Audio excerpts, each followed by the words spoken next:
حضرت سیدنا عثمان غنی رضی اللہ تعالی عنہ سے روایت ہے کہ جب وہ کسی قبر کے پاس کھڑے ہوتے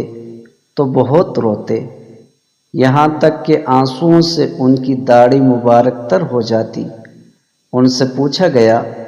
کہ آپ جنت و جہنم کو یاد کرتے ہیں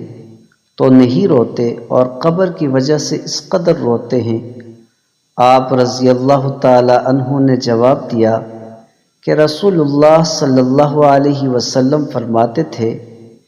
کہ قبر آخرت کی منزلوں میں سے پہلی منزل ہے، پس اگر بندہ اس سے نجات پا گیا تو آگے کی منزلیں اس سے زیادہ آسان ہیں، اور اگر قبر کی منزل سے بندہ نجات نہ پا سکا تو اس کے بعد کی منزلیں اس سے اور زیادہ سخت اور کٹھن ہیں۔ نیز رسول اللہ صلی اللہ علیہ وسلم یہ بھی فرماتے تھے کہ نہیں دیکھا میں نے کوئی منظر مگر یہ کہ قبر کا منظر اس سے زیادہ خوفناک اور شدید ہے۔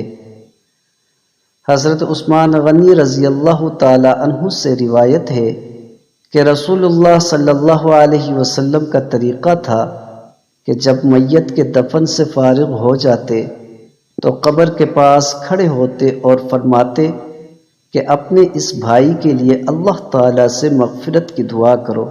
اور یہ بھی دعا کرو کہ اللہ تعالیٰ اس کو سوالوں کے جواب میں ثابت قدم رکھے، کیونکہ اس وقت اس سے پوچھ گچھ ہوگی۔